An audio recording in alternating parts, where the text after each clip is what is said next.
You guys, have you ever wished you could fly? To lift up off the ground, leave gravity behind, and soar as high as you can? You're not the only one. For decades now, we've seen countless characters fly in their own unique ways. From Superman's majestic righteousness, to Iron Man's rock and roll attitude, and Neo's fluid simplicity. Heroes, the Boys, Chronicle, Hancock, and so much more we'll get into today. In this video, let's take a closer look at the visual and practical effects of how each character was shown to take flight. So sit back, relax, and let's get started. It all began with Superman. You might think the first time he showed up on screen was the 1978 movie, but you would be wrong! It was actually back in 1948, where he was played by Kirk Alyn in a black and white TV show. Much like how modern movies will switch from a live-action actor to a CG double, back then they had the clever idea to swap Kirk out with the cartoon version of himself whenever he flew. Sure, it was jarring and not too believable, but what do you expect? It was 1948, damn. It takes decades of advancements to go from this to this. After Kirk was George Reeves, who just loved jumping off trampolines. And then we get to the GOAT, Christopher Reeve, who made us all believe a man can fly. The team tried a couple methods, like sending off a kite version and even shooting a doll out of an air cannon. But then they remembered they were making a movie and not playing with toys. So they laid the actor on a molded tray with a counterweight. They put a two-way mirror angled at 45 degrees to project the background. The light is then returned directly into the camera lens. Thanks for that, buddy. Now go back to making nacho cheese dip. In the years that followed, a handful of other Supermen would grace the screens, but none of them really hit the mainstream, like Smallville.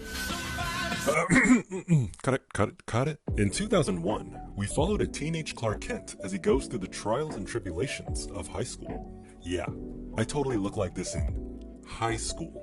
A memorable shot in episode 2 has Clark flying through the night sky in a dream he has. How did they do that, first of all? Is that just an aerial shot, like a helicopter shot? And then all of a sudden when they get to that, they use some kind of special effect? Yes. Transitionally? Yeah. Aside from these rare moments, Clark spends the early season staying mostly grounded, using powers like super strength, X-ray, and heat vision. But in season 5, episode 3, my mind was blown when he did this.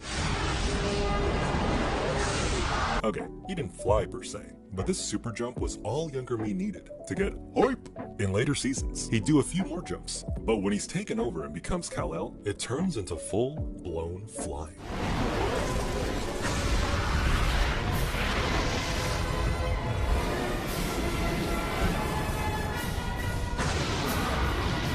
You really gotta give Smallville credit for showing flight on a TV budget. But back on the big screen, things were about to get a little more interesting. We see for this takeoff, Keanu's stunt double gets lifted up by wires, requiring hundreds of takes to get right. To make their jobs easier for the rest of the movie, they carefully crafted a CG version of Keanu Reeves for his infamous fight with hundreds of Agent Smiths. I say infamous because, well, I did not put in that sound effect. That's actually in the movie. Neo tries his best to fend off every Smith, but it's hopeless, and he becomes completely outnumbered.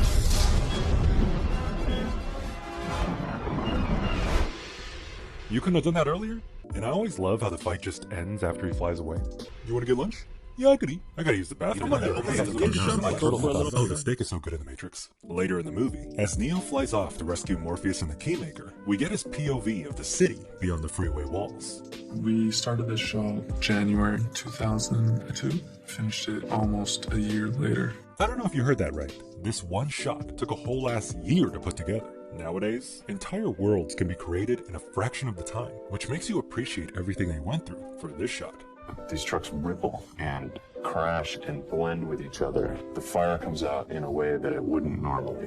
If we were just going for real, it wouldn't be nearly as interesting as the kinds of things we get to do here. Starting from storyboards drawn with a psychotic attention to detail, a scale model used for blocking, previs that worked out every millisecond, and CG trucks made to be destroyed. The actors are pulled forward on wires up until they're replaced by fully CG doubles. The final shot shows everything working together.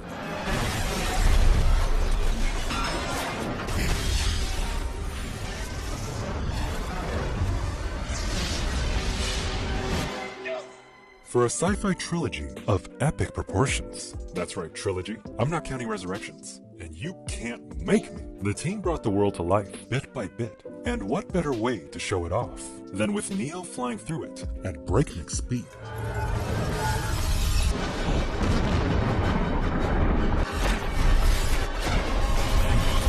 Back on television, the planets aligned, and a cult classic was born.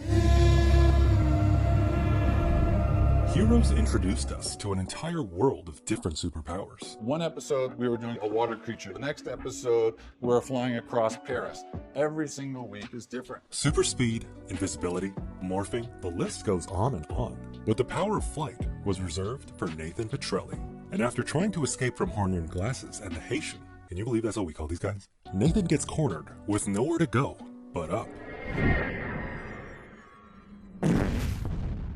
Stargate Studios, the visual effects company behind most of the show, made the many memorable moments. From the technical complexity behind heroes' time stops, to creating entire cities just to blow them up.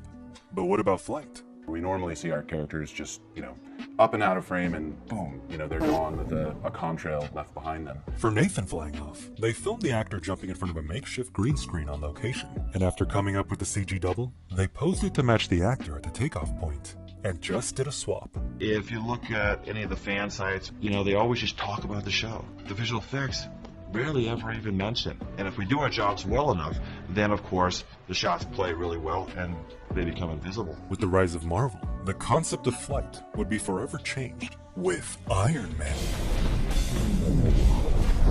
After being captured by terrorists and forced to create a functioning suit of armor. With a bunch of scraps! You like how I did that? Tony tests flight for the first time. The director, Jon Favreau, explains why he chose to shoot this sequence a bit differently.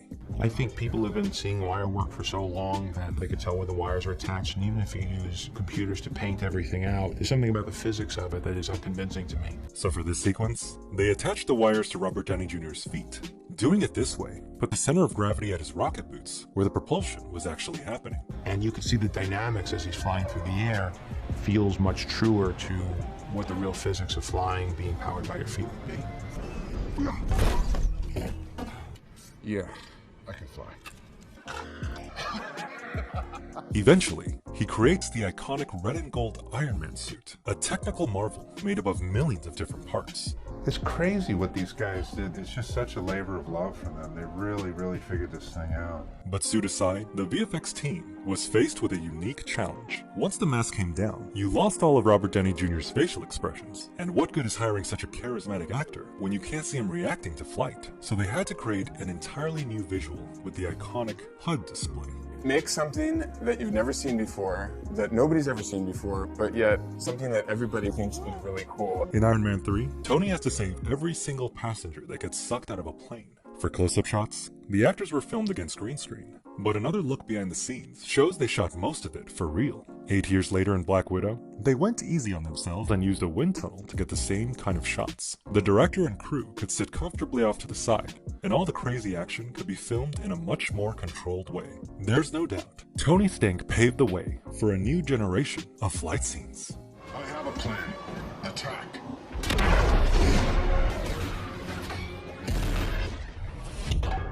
Avengers, time to work for a living. In the same year as Iron Man, another guy with a drinking problem showed up out of nowhere, and his name was... Get out the way!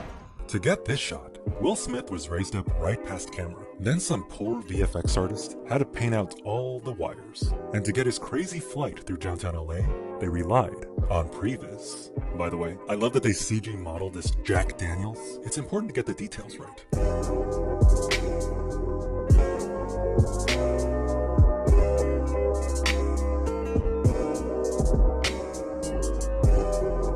The director wanted to base Hancock's costume on eagles. They spent countless hours talking about his look. And when it came time to shoot, they made sure to get every angle. Yeah, I think you got it, guys. Guys?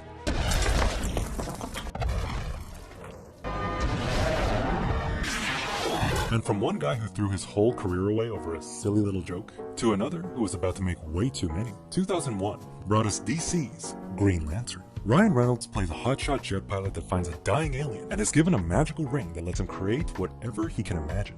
Man, they really just greenlit anything back then. I know, right? And when he's not making a giant Hot Wheels track or conjuring a machine gun, he's punching people with a huge fist. Huh, so that's where it started. For his first trip into space, a late-night shoot had the actor lifted up 95 feet in the air. Normally, a stuntman would be used for something like this. But before Deadpool, Ryan Reynolds was a bit more, how can I put this nicely, expendable? And after being whisked away to the planet of Oa, he flies for the very first time. I'm just playing. A look behind the scenes shows Hal strung up by wires, and after getting a CG model just right, they would use it to take him higher than ever before.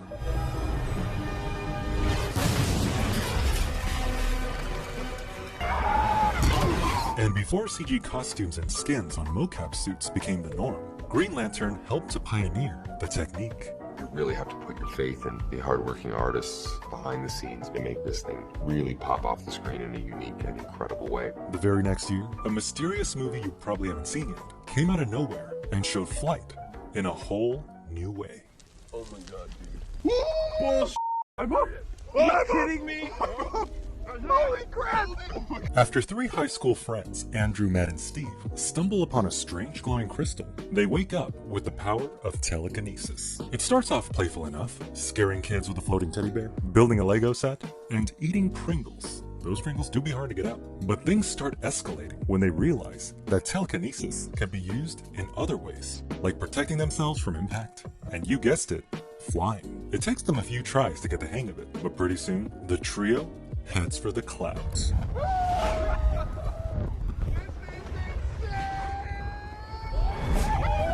After all these superhero movies showed flight as something hard to control, it was pretty refreshing seeing the three of them just get it right away. It was so much fun being attached to a crane by the wires, being so many stories up in the air, having such an incredible view. It was exhilarating. One of the visual effects companies behind the movie, Rhythm and Hues, would take the footage, painstakingly remove wires and poles, and replace the background with the fields below. Tying the actors up in these gyroscopes could turn them in multiple directions, and for a movie shot on only a $15 million budget, they made flight look grounded. Did I just say they made flight grounded?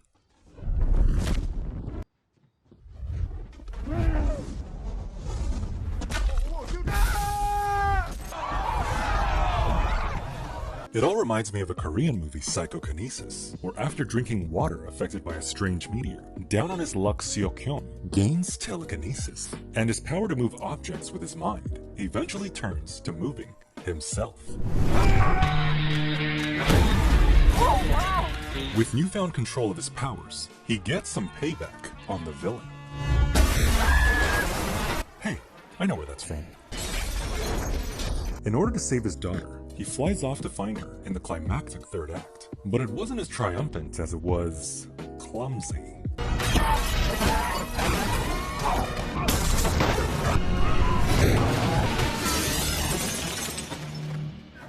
You should be dead right now. Starting off by collecting some drone footage, the team scanned the actor along with all his facial expressions to create the CG double. They filmed him against a massive green wall, hoisting him up with a giant rotating arm. The actor explains the rush he felt during filming. 그거를 뭐 앞들게 하고 뭐 이렇게 움직이고 이런 것들을 실제로 많이 했었어요. Totally. Am I right?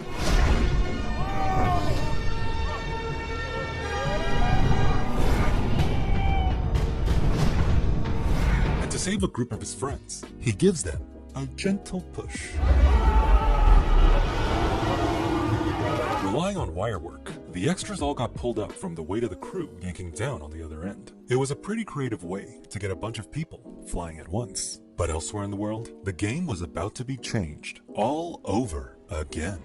When the evil General Zod is banished to the oh my god, this is worse than WALL-E. Now that's what I call a cockroach The story is kicked off, and we're introduced to yet another Clark Kent, aka Kal-El, aka Superman. His first attempt at flight has its ups and downs, but eventually, he gets the hang of it.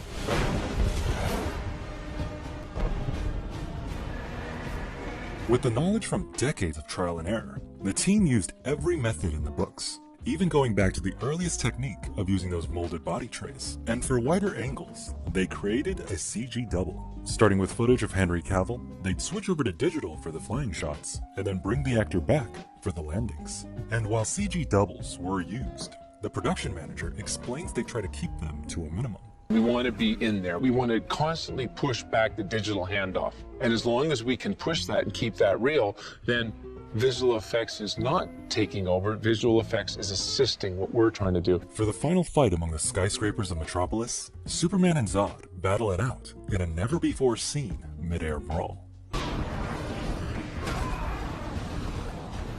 After tons of planning, a mix of green screen footage and CGI showed us what a fight between superpowered aliens could look like. It's like these two gods basically fighting over the city, causing destruction, but mainly taking each other out. That's your payoff at the end as a fan. It's been great fun working with the guys. Doing the wire work for hours on end, there's a lot to be said for it because you get to fly, and that is fun. And from an egotistical narcissist to a sorcerer of the mystic arts, Stephen Strange confronts the Ancient One and gets a rude awakening. Open your eyes.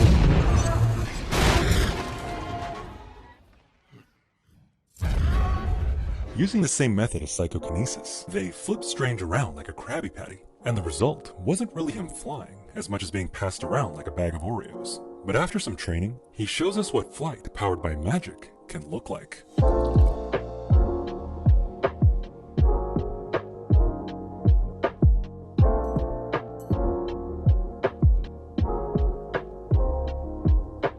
And now, enter Homelander. Seen in the public eye as a beacon of hope and justice, behind closed doors, he's much more nefarious than he lets on. Can't show that. Or that. Or that. Or that. Or that. He's definitely someone you don't want to bump into. But the show does something pretty smart. Rather than film close-ups of Homelander against green screen and having it potentially look like, well, this, he almost always is seen from the ground.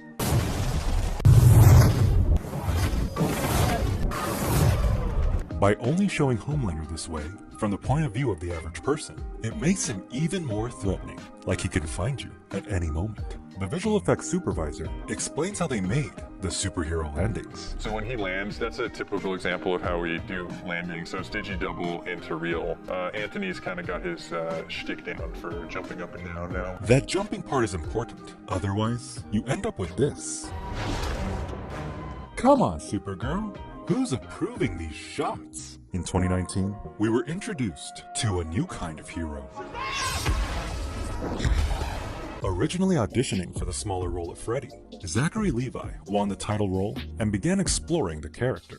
Already a kid at heart, it wasn't hard for him to turn Shazam into a lovable goofball. With a range of superpowers like speed, invulnerability, and zappy zaps, his most useful one is flight. He spends the first half of the movie getting used to this ability, and to show off the learning curve, we get this shot. You might have thought he was actually wearing a cape while filming, but having one would have messed with the flying rig. So after tracking a digital double to his movements, they stuck on a CG cape afterwards. Later on, Shazam tries to escape the villain in a shopping mall.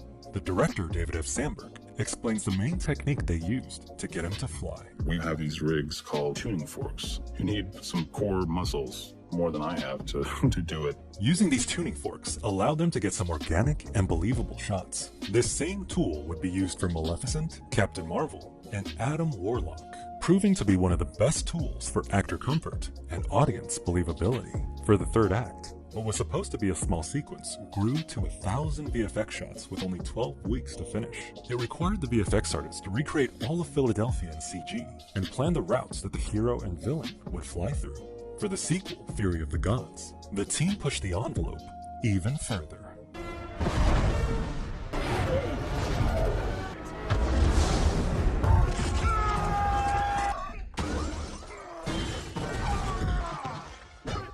Montage is all I got, guys. I didn't actually watch it. Meanwhile, the hierarchy of power in the DC universe. But still, Black Adam gave us some pretty epic flying shots.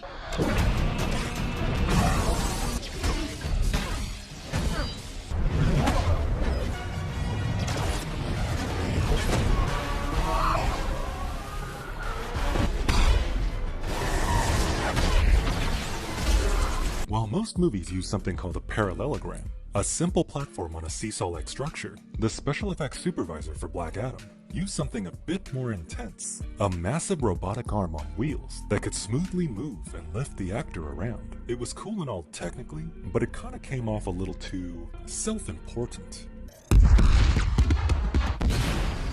Come on, Rock. It's not that serious. It didn't help that the only flying shot people remember from the movie was this one. Oh, no. And finally, 2021 gave us WandaVision. After enslaving the population of a small town and bringing her boyfriend back from the dead. Damn, how low can she go? Wanda ends up flying off into a fight with Agatha Harkness. A complex network of wires lifted her to the perfect angle, and when they needed to, they would seamlessly swap with a digidouble to get the same effect. But actual filming became quite the challenge. It's hard enough with one character raised up on a ton of wires. To throw another into the mix, they had to be hooked up on a rotating beam. The stunt performer for Wanda explains why they used it. We could fly at each other and throw blasts and get those wide shots without swinging back and giving away the illusion that it was a wire. Elsewhere, Vision has a case of stolen identity.